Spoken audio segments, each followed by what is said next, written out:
Hello, this is Lois back with Disco Elysium, and we're nearing the end um, of the story, or the mystery, I guess. I mean, basically, we know that he shot uh, the victim from afar, and we just need to discover a little bit more evidence to get him to say what or get a confession out of him. So let's try.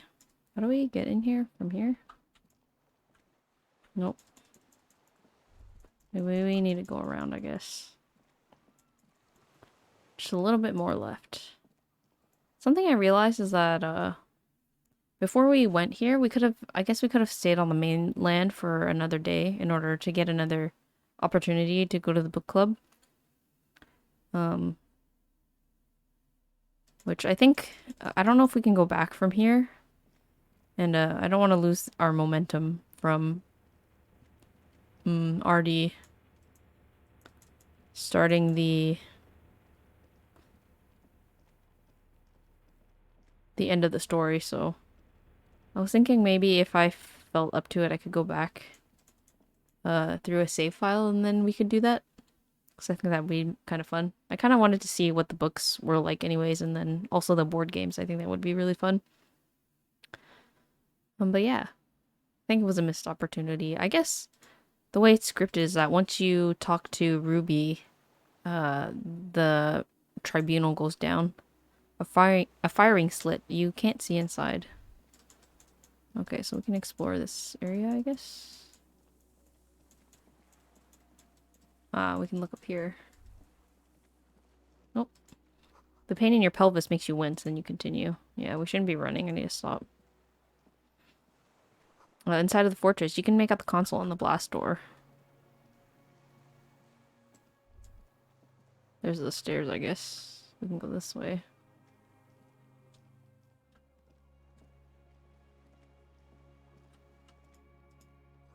A weathered artillery map showing coordinates in the Bay of Revachol. An old medicine cabinet, newly stocked with dromine. Oh, dromine. Nice.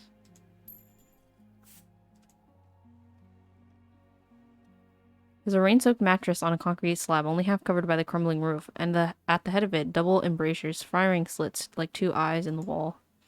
B triple prime. Lieutenant Looks like a good place to shoot from.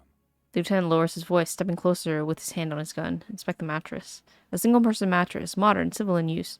Civilian use. Brand name, Marjorie. There's a fuel stain on the cover along with cigarette burns. And an empty can of beans on the ground next to it, filled to the brim with cigarette butts. Pick one out of the can. The silhouette of a tobacco picker adorns the paper filter. The brand, Tio Mortiri. Tio Mortiri, like the ones we found at Land's End, remember? Yes, this guy gets around. Inspect the wall. There's a firing slit in the wall in front of you, like a little window. Touch the concrete first. Quite old and grimy from years without cleaning by anything other than the rain. Look through the hole in the concrete. The springs screech as you lean on the mattress and crane your neck to look out.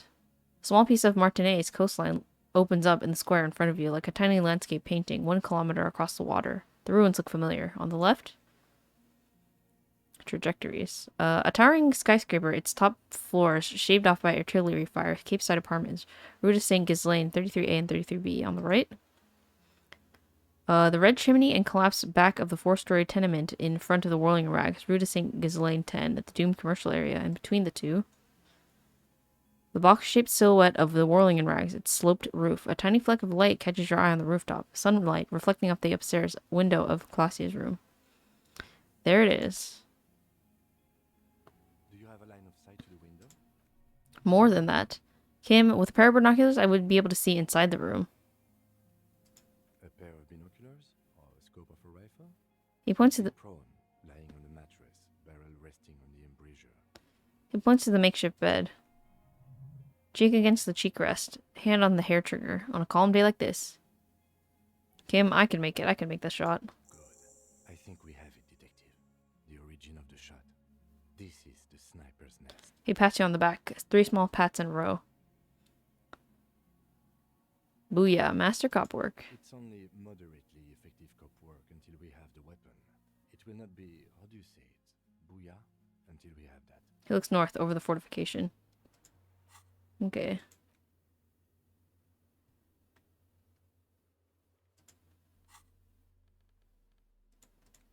I mean, didn't he give us the gun?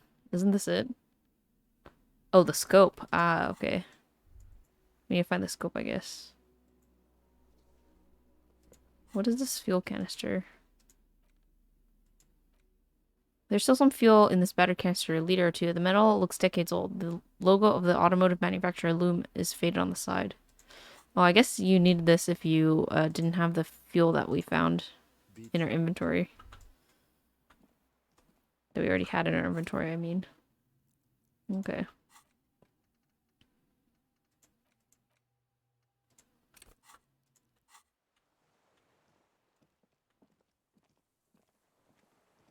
Alright, I don't know if there's anything else we can explore, right? We need to find the murder weapon, he said. I mean, the scope. There was an indication over here somewhere. Or a circle. So we'll head there. Ah, right there. Let's check that out. The winch is broken. Rust has eaten what remains of the chain. Okay. Oh. A strange feeling looking at the water. Maybe you should just wander off into the sea, leave it all and walk in. With a bottle in your hand. A bottle in my hand. Always. Why? Perhaps there's someone in there under the water, waiting for you. In front of the video rental on the corner at the crossing. Smelling of fruity tooty and betrayal. Baby, you know it's going to hurt. But it's cold. Yes, cold and still, but love is warm like the inside of her mouth. No. Yes, yes, yes. No, no. We're not starting with that, not now. Not this time. This thought is over. Raise your sight. In the rain mirror of the bay, you see Martinez reflected. Tall edifices of ruins reach into the water like shimmering towers. And the shacks, too. Pine trees and motor lorries upside down. Islets and posts like stepping stones lead into the water in front of you. Go. Step in. It's been too long. Can you? I wonder. Oh, it doesn't let you. Yeah, you can't really. Can we go over here? Nope. It's not.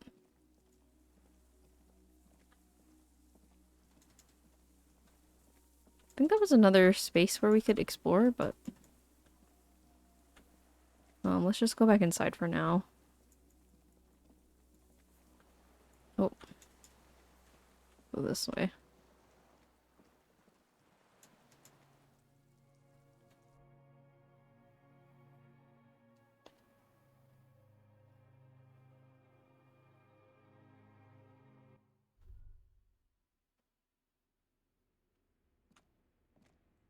Where was another... Ah, through this door. That's what we need to go. Because I think this door was the way we came in, right? Or was it not? No, no, no. That door was the way we came in. What we just looked at was the extra door. Conceptualization. I wonder if this is important. Should we try it again? Guess we could. Might as well. Very low. Am I already wearing all my conceptualization? I don't think so, right? Let's see what we have.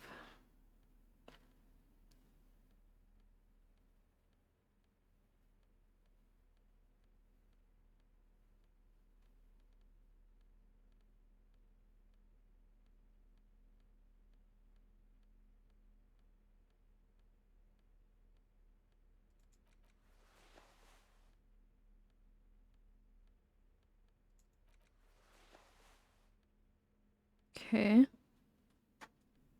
That's it, I guess. 17. Okay. We must be missing something. I wonder what we're supposed to be looking for. You need 3 examples of proof to show that you have him anyway. Do we have 3 examples of proof?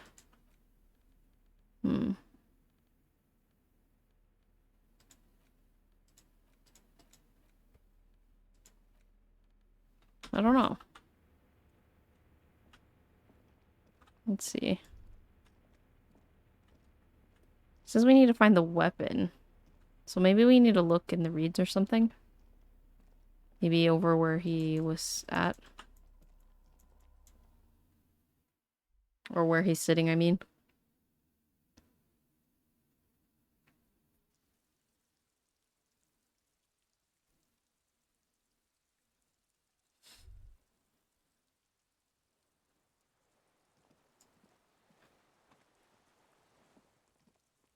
Maybe we can find something around here.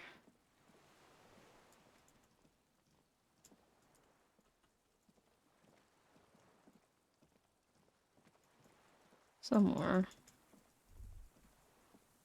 Nope, can't go in there, I guess. Oh, because this is just water, I see.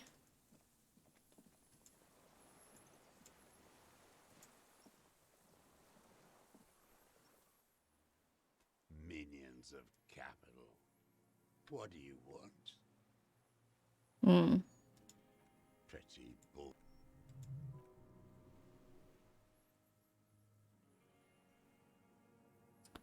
Okay, so...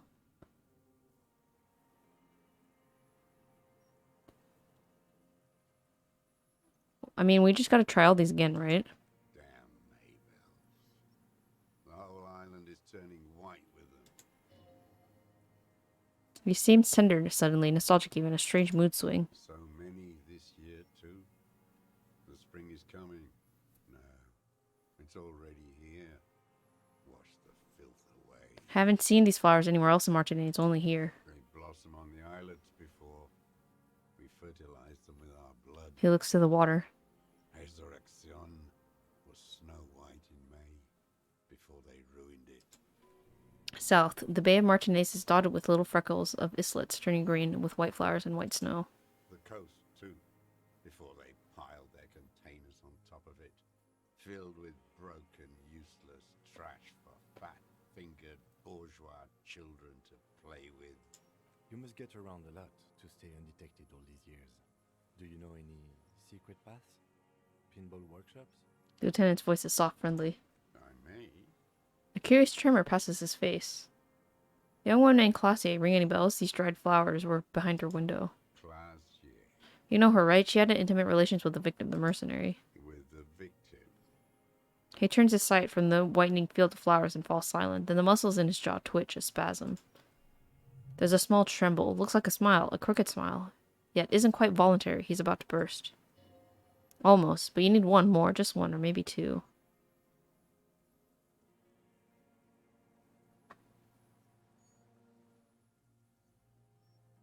Wonder what brand of boots you're wearing? Everything is brands with you individualists.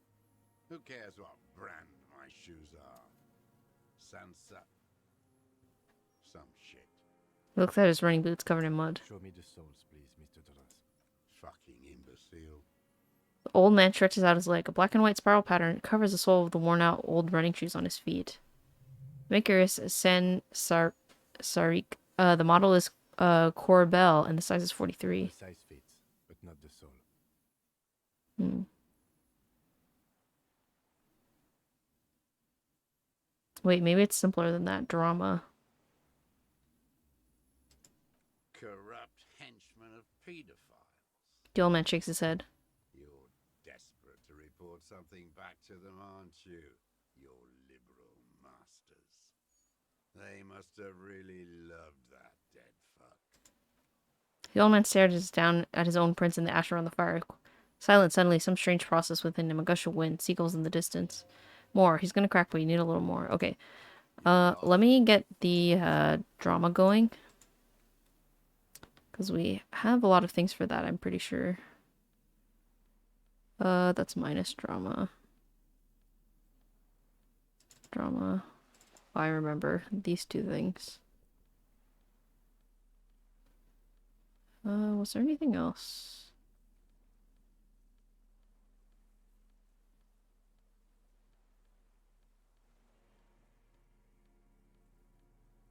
That's minus drama. Oh, bow tie. Nice. Okay. go back to this one. Show me fucking the size. Maybe there's maybe it's simpler than that.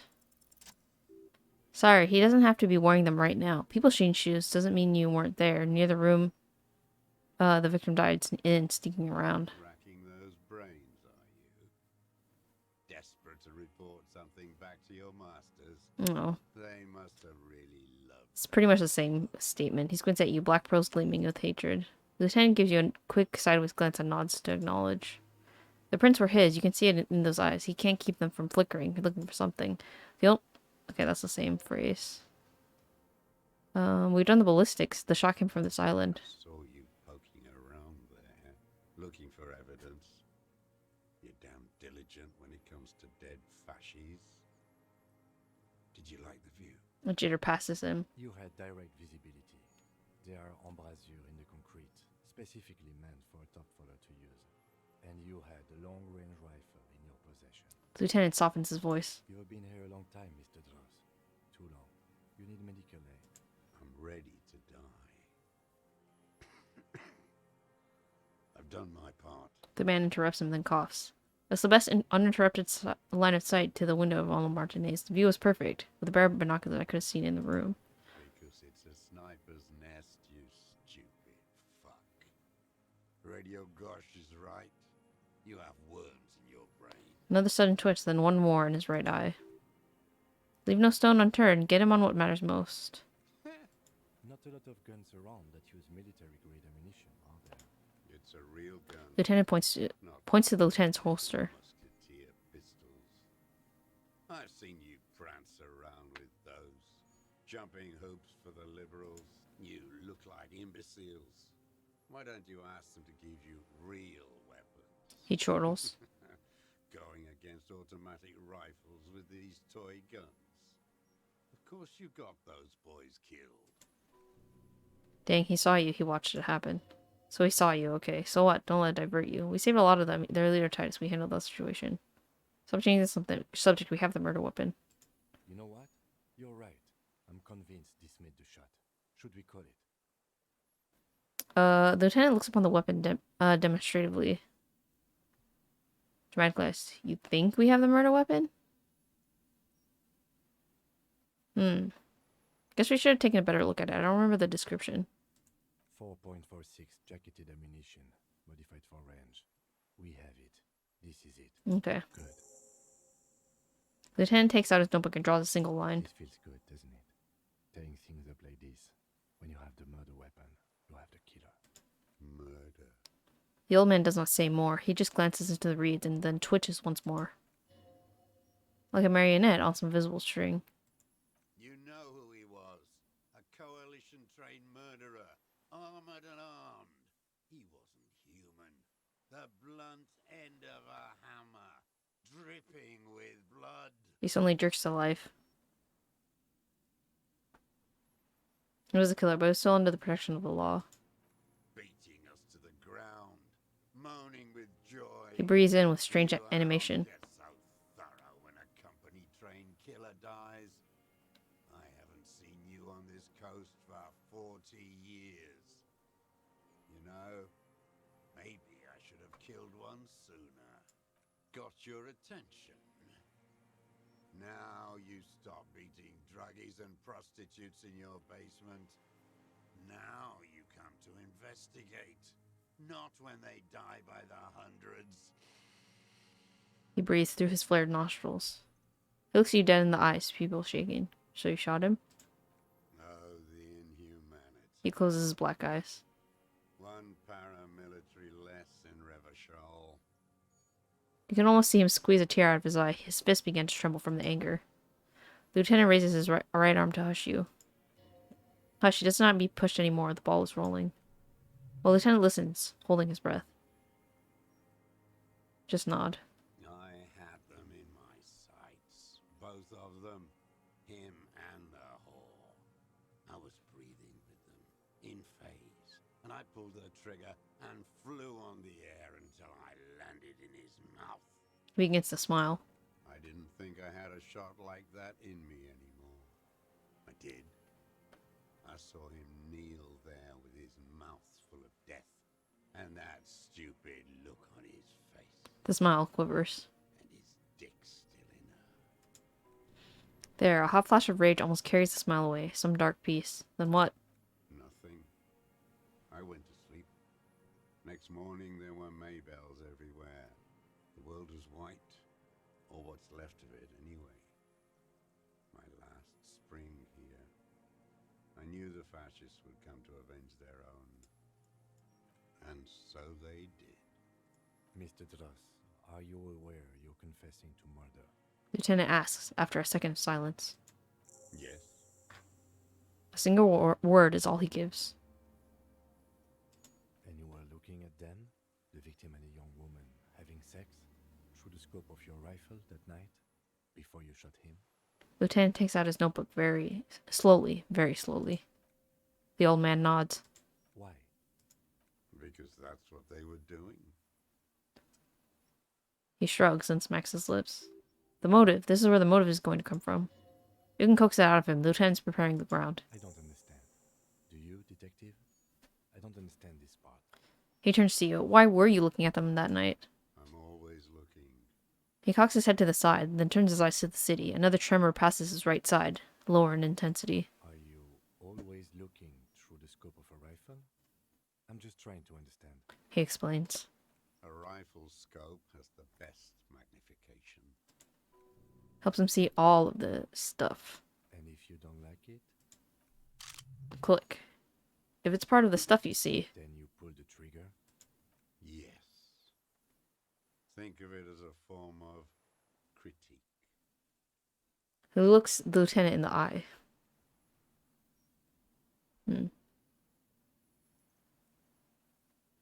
What specifically did you not like about what you saw the night of the murder? Them. Fucking. I didn't like that. He looks at the charred wood. Jealousy is a reactionary concept. I didn't like the Reaver enjoying himself. Drugged out. Soothed in the arms of a young woman. I wanted him to die so he could not enjoy life anymore. And I wanted to see his head explode. He nods. She should know better than to hold a child murderer between her thighs. I knew he'd be there for one more second, writhing. That's all it takes for the bullet to reach his head. He squints. Now that I think of it, I wasn't aiming for his mouth. I wanted his brains to spill out on her. But He shrugs. you can't have everything. Her body sweating from the drugs, sick from cerebral hemorrhage. This man has seen past her like you did. Now he longs to see her covered in blood, to punish her. You wanted to punish her, so you killed him. She practically breastfed that man. You wouldn't believe the things she let him do to her. He shakes his head and stares at the ashes.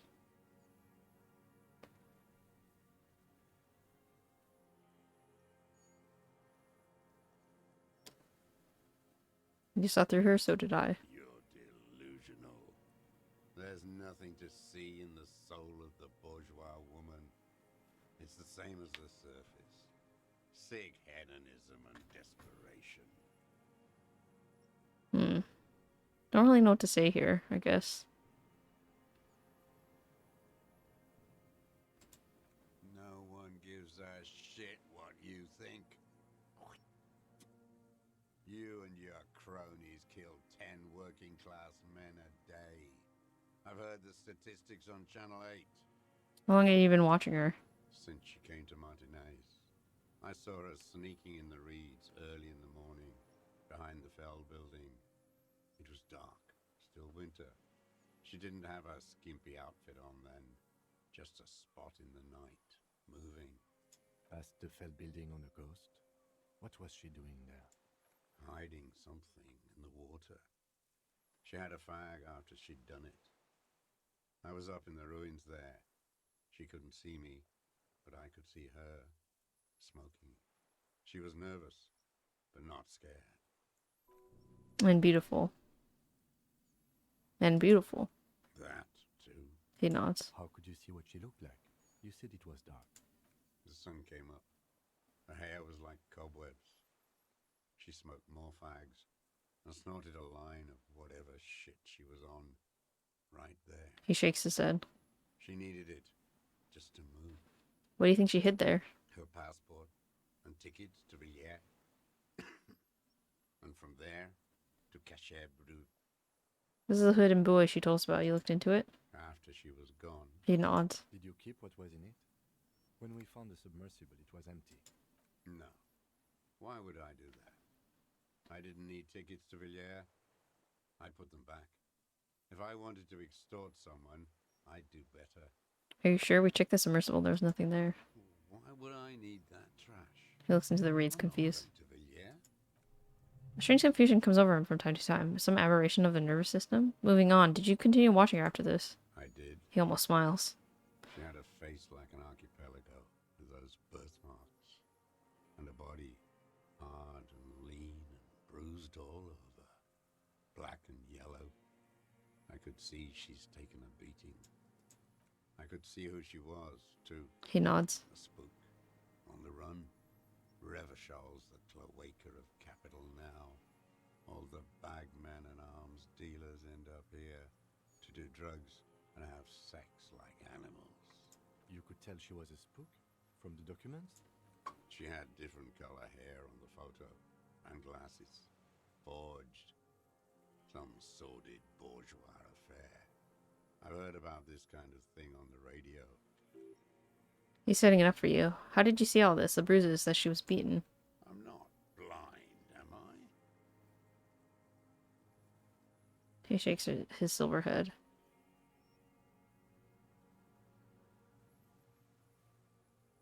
How did he know those minute details about her body? The secret path. He could have just changed his shoes. The prints in the dust were his. Bruises on her body. Any chance you could have seen them through a hole in the wall? Oh, yes. He smacks his lips. Cutting those drugs of hers into little lines with a knife. Masturbating. Everything in him fills with impossible longing all at once. Did you make that hole? With a clip point knife. Good for listening into, for hearing the moaning and the snorts. Ever see through a window on a roof? Like that, too? He nods. Yes. Bending like a bow against the glass. Been through the secret route behind the whirling rags. Those were your footprints, sir. You just changed your shoes. I've been through all of Martinez. Every nook and cranny. And that too. Yes, that too. He shakes his head almost in awe. The things they did in that little room. What she'd do to feel good. He explains. Funny the way light works. You turn it on inside, and it gets so dark out, you can't see a man looking in. I learned that in the 20s, when they were still hunting me. I've seen people do some shit, but... He keeps shaking his head. You hear the familiar scribble of the lieutenant's pen, a quick glance at you. One more loose end down. We're doing this, detective. How did you get in there? The hidden pinball workshop. I can just walk in there now after a good wash. I told you, they think I'm an antisocial. Closing hour is a good time. The kitchen's empty. You had to open the steel door in the kitchen? How? I got that open a long time ago. Some bourgeois game merchant lived there. I don't know, 15 years ago. He left spare keys all over, and I took one. Then I saw her turn the light on one night in my scope. He points toward the whirling rags. And he found it. And he found a use for it, a spare key, like the one hanging behind the union box window.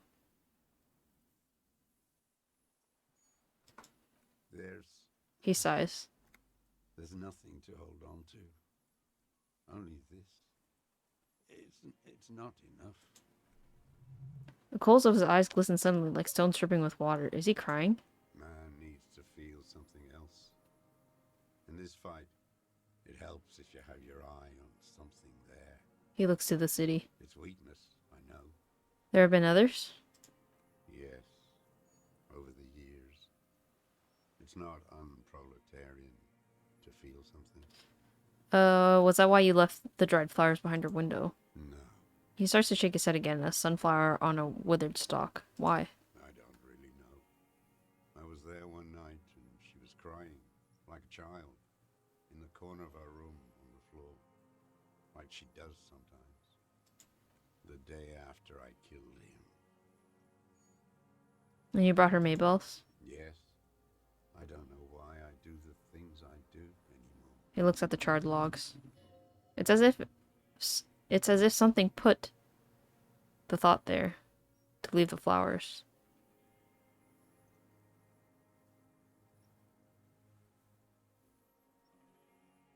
Something put the thought in you, a compulsion. What do you mean, put?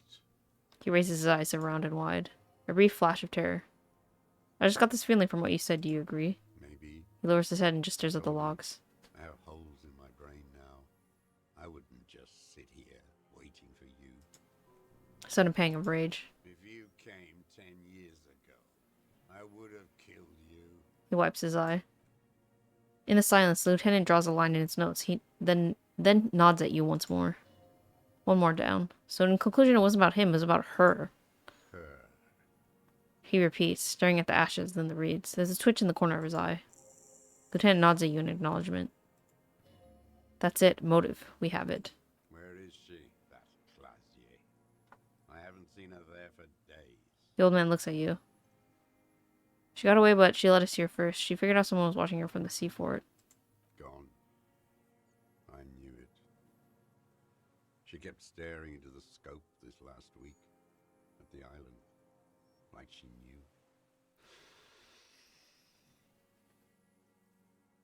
He looks to the city and nods. She'd look at night, crying or smoking on the roof, staring right into me. It doesn't matter. He adds, to no one in particular. Midtown, across the Bay of Revachol, the oceanic wind washes 40-story towers. Above them, Lausanne Central Aerodrome, a cocoon suspended in the sky by a web of suspension wiring, encircled by a hybrid aircraft. Look north.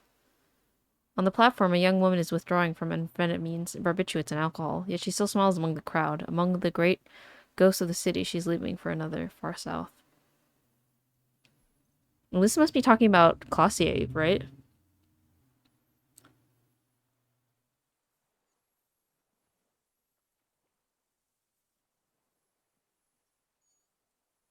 Among a great ghost city, she's leaving for another far south. So this is her leaving, right? When she escapes. Smaller, distant, hidden.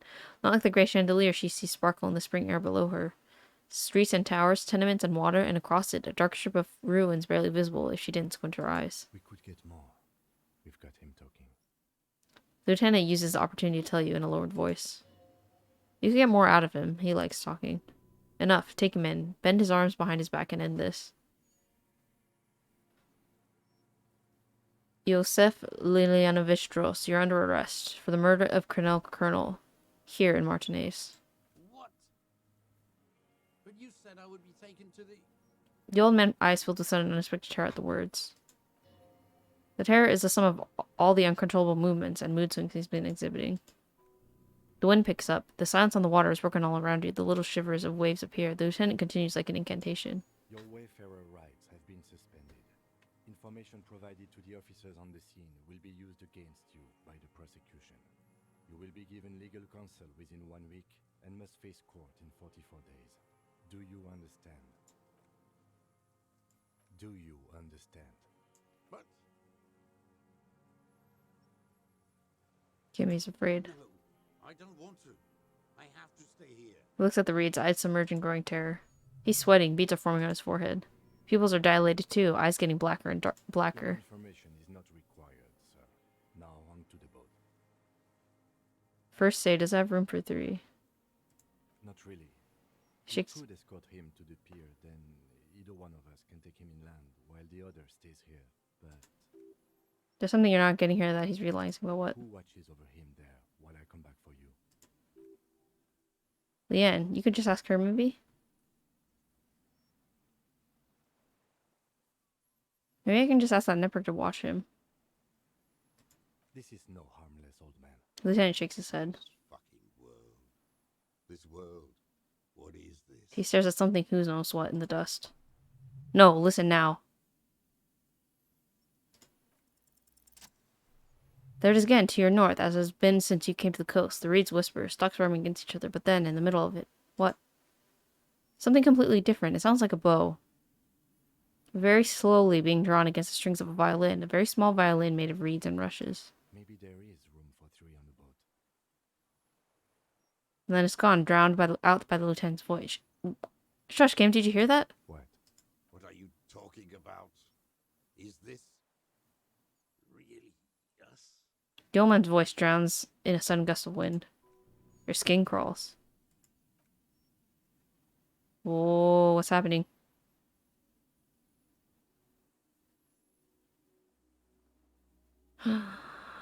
What is that? Oh my gosh. Oh, it's the Phasmid.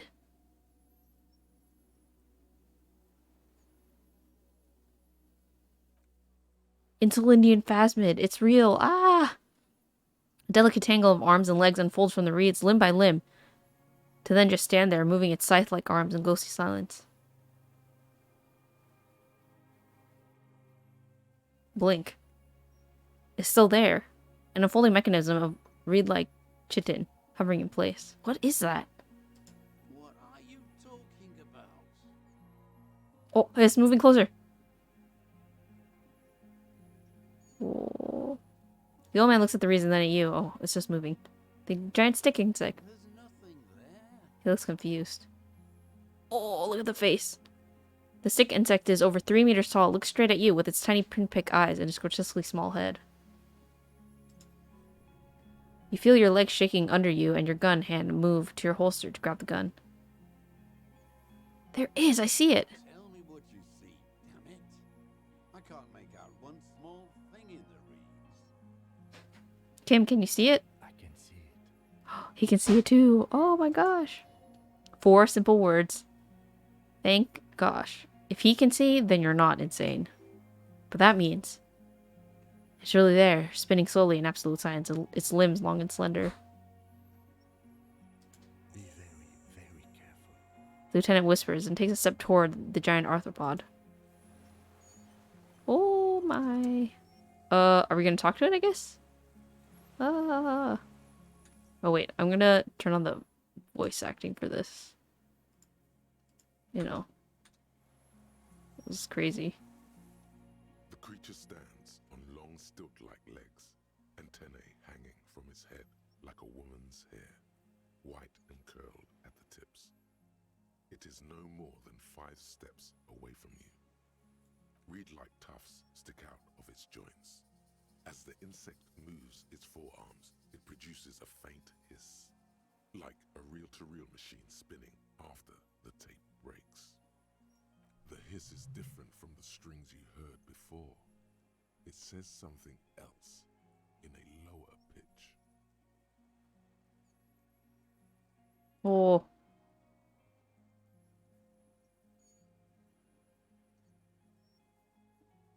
Let a child experience the miracle way out in the west. Okay, so we can say all this before we say this, I'm pretty sure, right? This is the Indian Phasmid. It is. Lieutenant whispers behind you. You hear the familiar ring of his jacket unzipping, slowly. Painstakingly so. You glance over your shoulder. The lieutenant holds a piece of milled aluminium. He begins to pull it open extremely carefully. It's the camera. No, the flash will scare the creature off. Warn him now. Flashes louder won't like that. We need a photo. No one will believe us. Can you just pull the lens open? From the corner of your eye, you see a sudden cascade of motion ripple through the Phasmid's limbs. A series of ultrasonic clicks fills your ear. I am not palatable. Do not eat me. I am afraid. Oh my gosh, I'm scared. What should I do? Should I let him take the picture?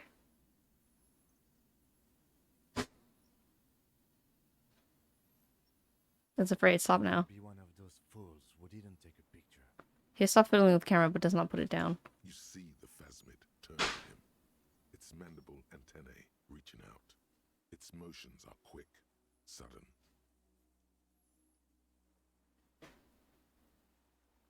I have the pheromone. I can approach it. I don't think the pheromone will do anything.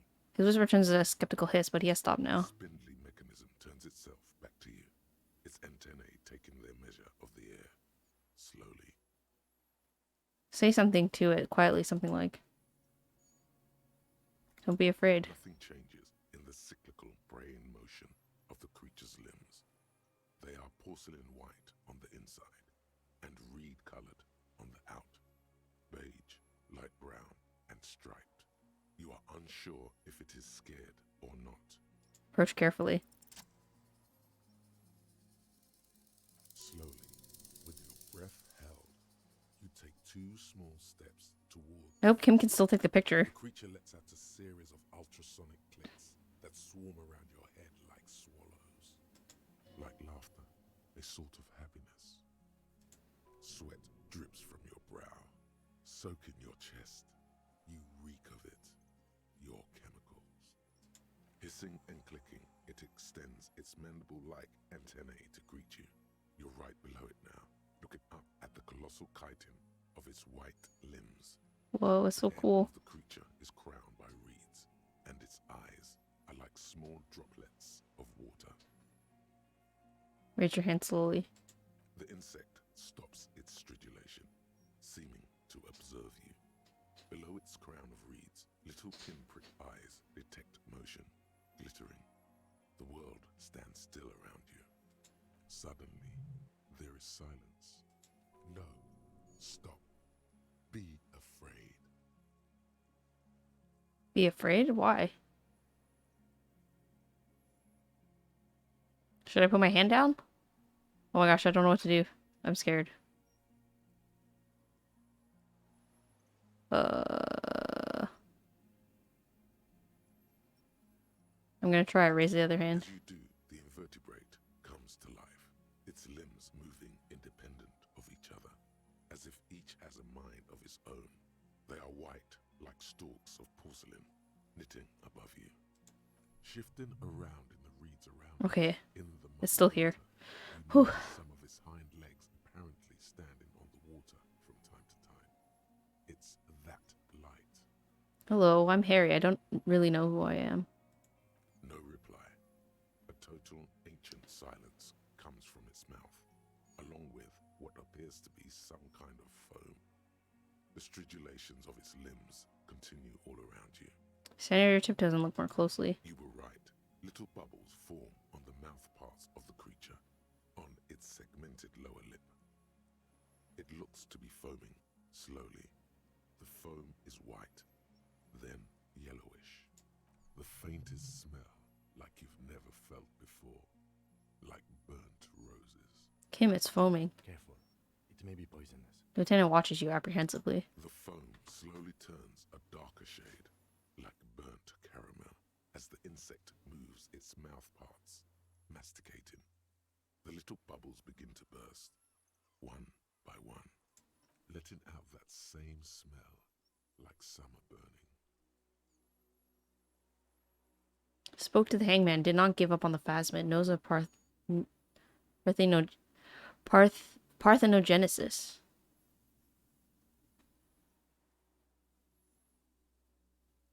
Tell me, what are you doing? I exist.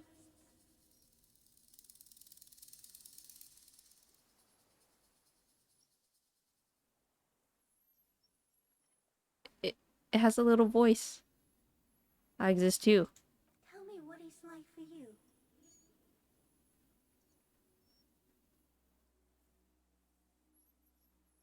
It's a Wonderbar. Yes, holy is the Lord of hosts, and all the earth is filled with his glory. Now, I will tell you what it's like for me. For me, it is a series of half-lit images, a kind of darkness, being intruded upon, transient, dim, moist, Intruded upon by what?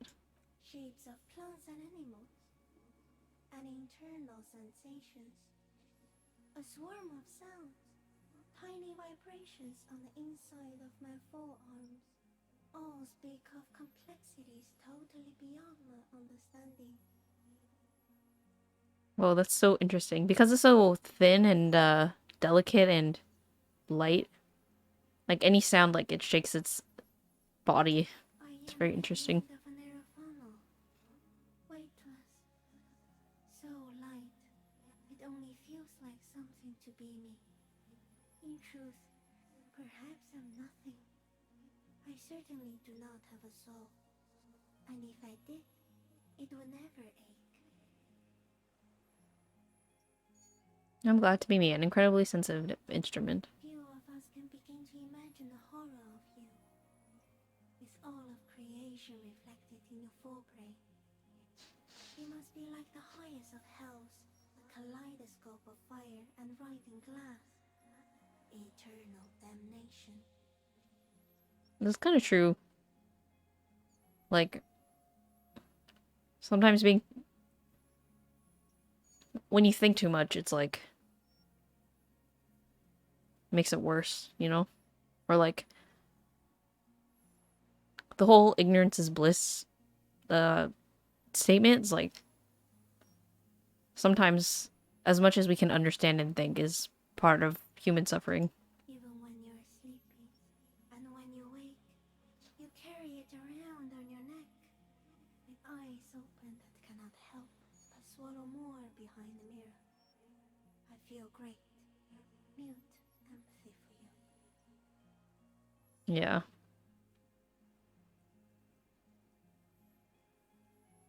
It was very disorienting first, but I'm keeping my stuff together. That must be incredibly hard. The Arthropods are in silent and meaningless awe of you. Know that we're watching. When you're tired, when the vision spins out of control, the insects will be looking on, rooting for you. And when you fall, we will come to raise you up. Bud from you, banner-like, blossom from you and carry you apart in a sky funeral, in honor of your passing. But not me, because I'm just a leaf eater. In honor of your will, Lieutenant Euphrator, that you kept from falling apart in the face of sheer terror, day after day, second by second.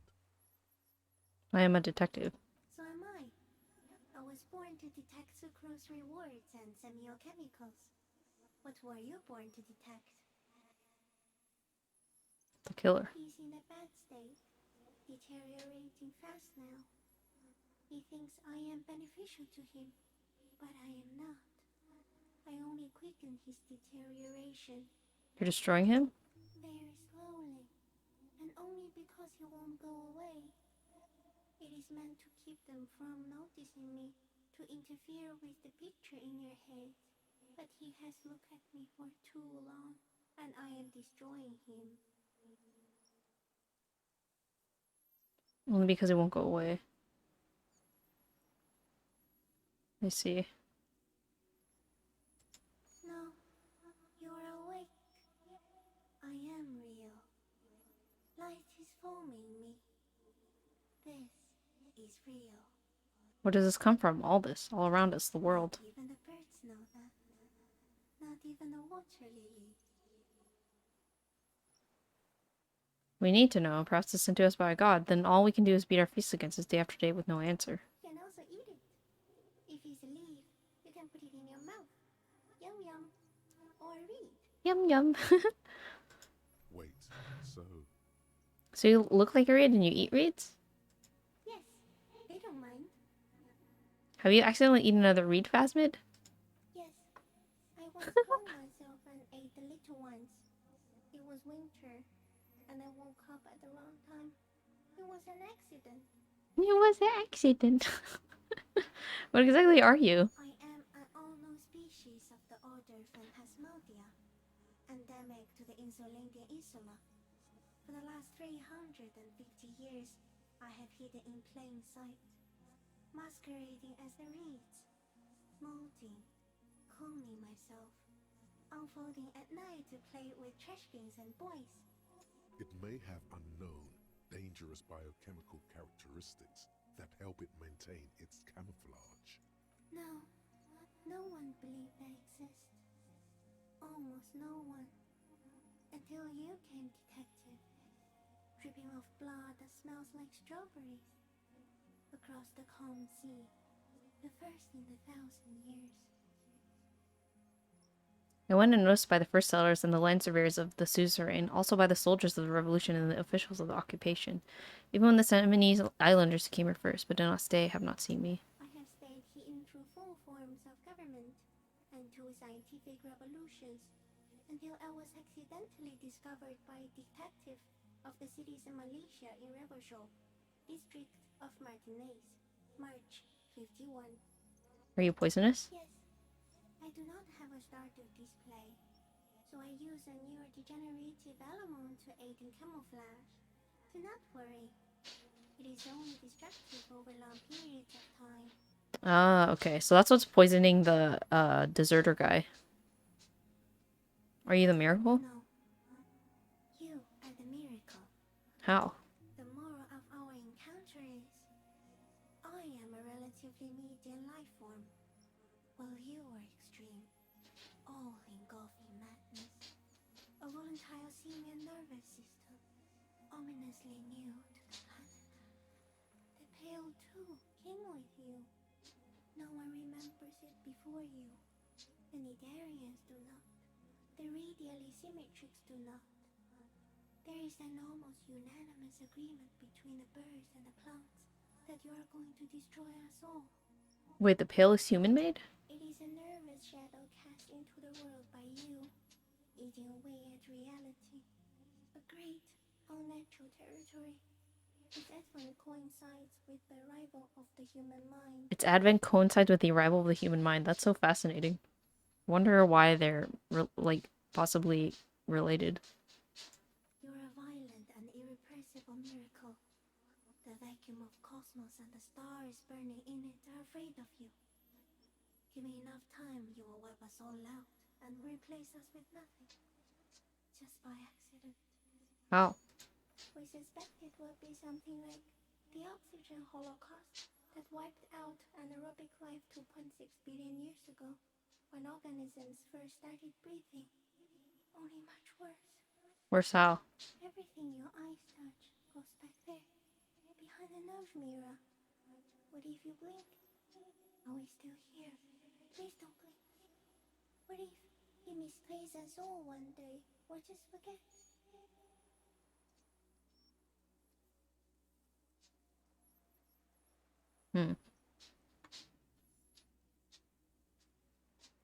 I've already forgotten the old ones when I drank too much. But I want to blink and undo 12 billion years of matter expansion. So it is already happening. Soon, one of you will close your eyes and open them to see that none of this ever existed. Kim, I might have a violent epileptic seizure. It doesn't look like that, no. Okay, what does it look like? You're just staring at it.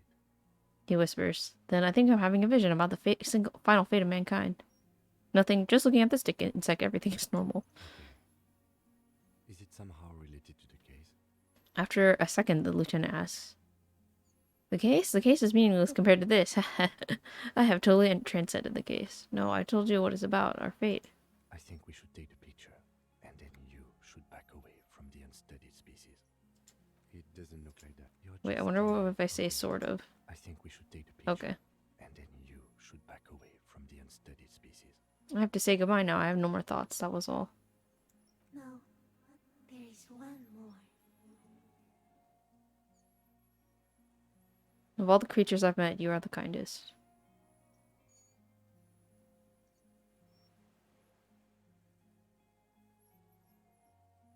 You're the most beautiful. Thank you. I also have one more thing to say to you. That woman. Turn from the ruin. Turn and go forward. Do it for the working class.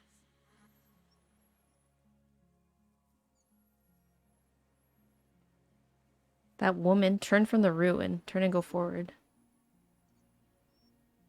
Is he talking... Is the insulin advancement talking about my dream, I guess? I will. What woman? You cannot lie to me. Behind you, it smells of fires. So awfully far you were prepared to go in her presence. And it. I will. She was middle class. It doesn't take a 3-meter dating set to tell you that. Okay, Kim, take the picture. Okay. The slow ring of metal. The lieutenant slides the lens open and raises it to eye level. There is no change in the insect's motion while it's being aimed by the camera. It remains fixated on you. In 3. If it moves, you jump back. I'll shoot. Here we go. 3, 2, 1. The lieutenant whispers. His voice is tense.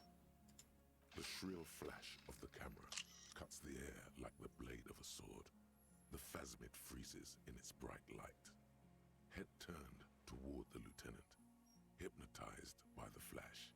It stands frozen before you. So cool. The sweat on your arms feels cold as ice, as if you're frozen as well, in the shadow of this great statue of chitinous marble. I got it. You hear the lieutenant whisper as the creature's shape develops into photo paper in his hand. A polychrome ghost of white streaks against the reeds in the sky. And you, as a shadow before it. Slowly reach out and touch the creature's whisker. The antennae hang from a great height. With your hand shaking, you barely touch the tip of the left whisker. On contact, the chitin curls into a spiral, like the tip of a poison ivy. Its touch on your fingertip feels cold, ticklish. The sensation is electrifying, resounding through your body. It is surprisingly delicate, the curly end of the whisker, like a young vine. It's even a bit wet. Be careful, detective. It's moving. Look at your finger. You were right. It glistens with some kind of moisture. The creature in front of you stays frozen. Oh my gosh, I kind of want to lick my finger, but she said she's poisonous, so I don't really want to do that. No, wait, she said the aura she, like, expends is poisonous, right? Like your finger. It tastes like sugar, very faint. The anthropod towers above you, tufts of reeds pointing from limb and head alike. Odorless, mostly comprised of water. Carefully pet its scythe-like forearm. The limb before you is incredibly light, like eggshell. It's much lighter than a reed. You feel a soft push could tip the creature over. Its hollow exoskeleton collapsing. Warning! It's about to move. You can sense it. Run your hand up the slender limb higher. Well, we're already in this. Let's try. A small shudder passes the creature's arm. High above you, its black pearl eyes still glisten, mesmerized by the light passing its nervous system. Here, within the smooth white inner part of its limb, you sense something very intimate. Thoughts. Lieutenant is thinking with its limbs. The nervous system could be spread out like that, over the extremities, like a cuttlefish. He whispers behind you. Ooh, wow. We got it. Another shudder pulses through the creature's limbs. It jolts back to life, like a record continuing where it left off, in a swaying, praying motion. Even the small black pearls of its eyes do not stray from you. Okay. Alright, Phasmid. Goodbye. Disengage slowly. As you're turning away, the Phasmid mirrors your movements, stepping on the water, the long limbs carrying its feather weight without breaking its surface. I'll miss you.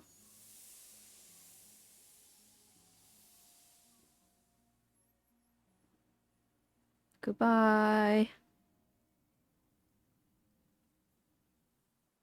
And just like that, it's gone, skating away across the sea's calm mirror like a skipping stone, leaving nothing but circles on the water. And something under it, in the place it stood, bobbing there, among the reeds, a collection of items. It's gone. Lieutenant looks north with his hand raised to his brow. It can walk on water? Apparently, yes. Like a water strider. Only He shakes his head with I've never amazement. seen anything like that in my life. What's that in the reeds? Looks like a nest of some sort. We should have a look. What now? What now? The old man behind you repeats suddenly. He's put his hand into the ash. It's dirty and black. In some kind of strange, semi-catatonic state. Our suspect is not looking so good. We need to check on him. Okay. Okay, so there's something in here. Oh, Classier's passport. So the Phasmid was the one who messed with it, right? Fairweather helmet. Rifle scope.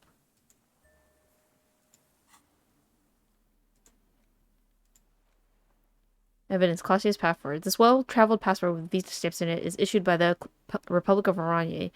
You found it in the Phasmid's nest on the island. You can open it for more details. This passport, issued by the Sovereign Republic of Oranje, is issued to a black-haired woman called Katarzyna Alazie. Okay, so that's her real name at least. Classier's hidden documents. From the MT boy. The lieutenant looks at it in your hands. Look at the photo.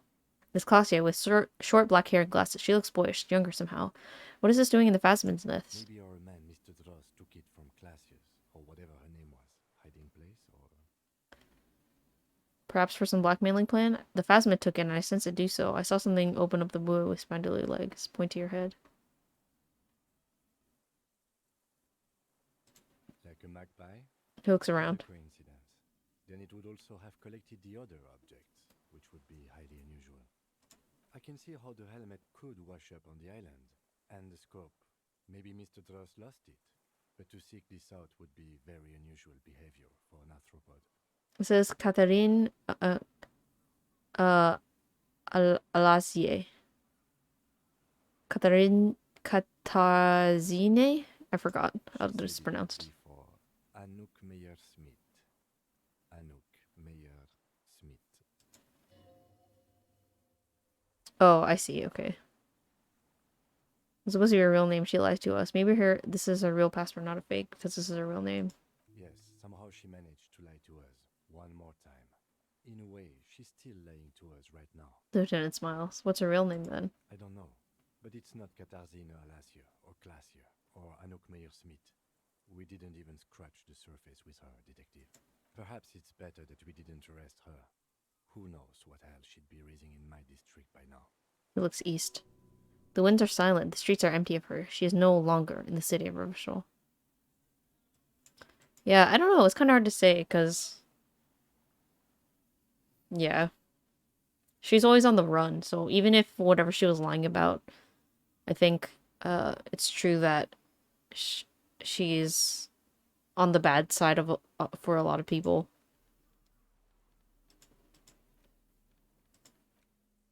Rifle scope. A common 30mm rifle scope attachable to almost any bolt-action 4.46 caliber. Used in an older style, non-dotted, range-finding reticle. Seaweed is still stuck on the lens and it's suffered water damage from its time in the Phasmid's dowry. Was that all we found? No, it was this. Head as a battering ram. Fighter, not a lover. We can put it on and look ridiculous. This monstrous-looking bug-eyed ceramic helmet was in the Phasmid's nest. It still has some reeds sticking out of it, and it smells of seawater, but it's otherwise wearable, if not exactly comfortable. Putting on it feels scary somehow. Okay. Phasmid's gone. Check up on the deserter now. That's cool, though. We found most of the armor, except the leg armor on the body we didn't take.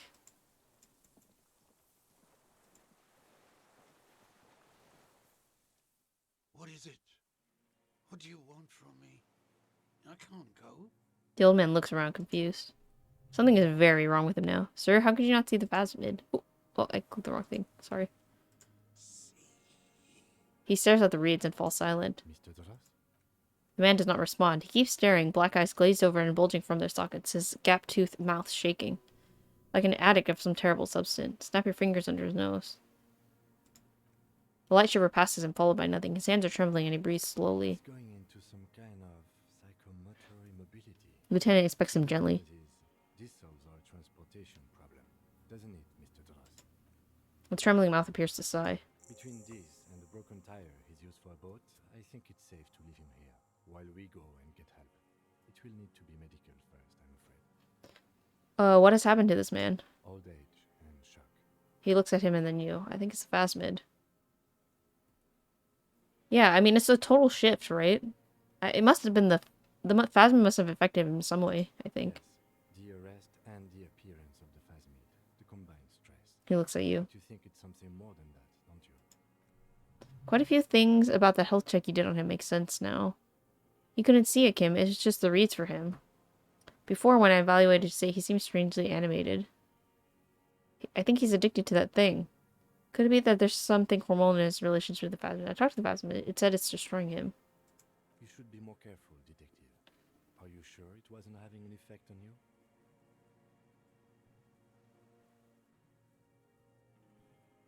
Maybe. Anyway, it's only trying to remain unseen. The degradation is a side effect. A valid hunch. Long-term exposure to something like that could be neurodegenerative. Also, please be careful when approaching unknown species in the future, detective. You couldn't see it, Kim. It's just the reads. Part of the shock. But you're right. Something is off here. Mr. Dross, He touches the man's shoulder. No response. Maybe this is how the Phasmid has stayed hidden all these years. then how did we see it? He Oh, thinks. you mean whatever does this, does it over time? Teenagers, kids, drunks, sightings are brief and hence not credible.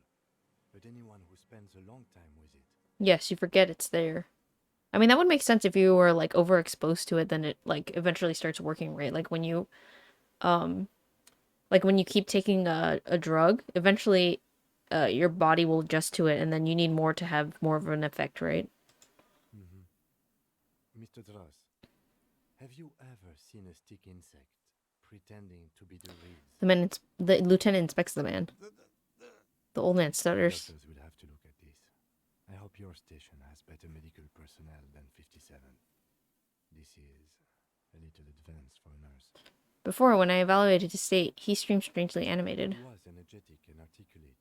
After all these years alone, with little hygiene or medication, I would expect worse. Perhaps this animation is induced by something in the Phasmid. It does not seem to be animated now it's left. He looks to the sea. Honestly, I'm ready to believe anything at this point. Maybe it is psychoactive. Yeah. I mean, why not? It's 3 meters tall. He takes off his glasses and then cleans them. When he puts them back on, he's still staring at the sea. I think he's addicted to that thing. Like a drug? He has the symptoms of an addict and not the normal symptoms. Pupils appear to be dilated. They still are. He examines the catatonic man's eyes. Could it be there's something hormonal in his relationship to the Phasmid? You mean pheromonal? He seemed a little off for a man his age, Randy. The scope, knowing of her bruises, his disposition toward Miss Orania? I see what you mean. He's been here for a long time. Who knows how much of it in its company? He did seem distressed when it finally came to arresting him. Like he didn't want to leave this place. And the insect, maybe. He looks at his notebook. I have absolutely forgotten to take notes. I hope I remember all of this. He shakes his head in disbelief. This will be one hell of a report. Thank God we have the photo. Yes. No one would believe you without it. You count some things in the Phasmid business, Mr. Dross. He stares into the reeds. Your words don't stir anything from him. Perhaps you should. Perhaps you should. Yeah. I mean, we'll try all our options, right? Ceramic helmet? Nothing. Just still staring. Not even rage left wherever he is. The last embers have gone out. The war is over. Bruno kicked it into the sea, as he said he did. The ebb would put it back here. This makes sense. Mr. Dross could have picked it up. Or the Phasmid even. If it did, this is incredible. Show him the Aranyi's passport. Oop. I lost. The scope. He turns his eyes to it. You lost it, Mr. Dross? He turns his eyes to the reeds again. He's done so many as he's done so many times. Beige and white stripes. He lost the scope. Then it somehow made its way over there. With the help of a magpie Phasmid. The lieutenant observes the lens sparkle in your hand. This sight is a T9, Mr. Dross. Was it attached to the rifle when you made the shot? Silence, not even a sigh. You've gotten all you will out of this poor being. No reaction. His breathing is slow, and he appears very old all of a sudden, around 80. This is an old man, at last. No longer a tin soldier, but the broken down remains of a man. Did you take this passport and other papers from a boy on the coast? The spirits. He blinks and continues to stare at the reeds. Yeah, so he knows about it, it seems, at least from especially this line. He hears us. The spirit? No reply, he's gone again. Try something else? We got him back for a moment. I'm gonna let you rest now, Mr. Dross. The plastic cape flaps around his face in a gust of wind. His back is slouched and his mouth open. The backs of his eyes are receding. His pupils are returning to normal. The strength has all gone out of him. Just frail old bones and a sack of tracksuit trousers and a windbreaker. We should think about getting back to the mainland. To get help. He'll be safe here. If we don't take too long. Okay. Alright, so we gotta go back now, I guess. The return. Alright, let's go. Let's heckin' get out of here. Let me put on some, like, normal clothes. Okay, there we go, so we don't look ridiculous. Alright, Kim. Actually, is there anything left over here? No, we explored everything. Okay. Let us skedaddle.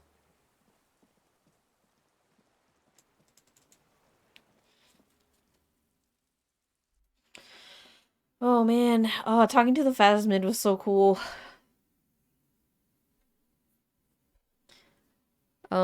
Interestingly, I only when I saw other people play this game, I only saw one person see the Phasmid and experience it, which was interesting. The first time I saw someone play Disco Elysium, they did not see the Phasmid at all, so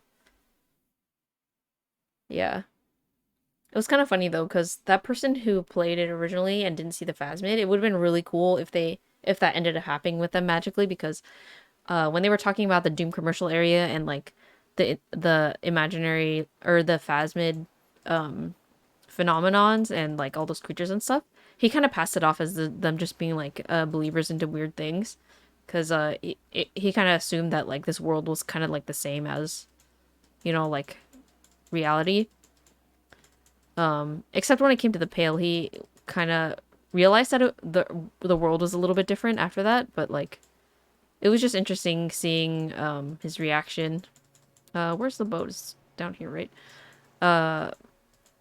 It would have been interesting to see his reaction, like realizing that something like supernatural to us is real in this reality, or in this game, in their reality, the game's reality. These stars are falling apart. They're at least 50 years old. Where's the boat? Am I going the wrong way? No, it's down here. It's right here. Okay.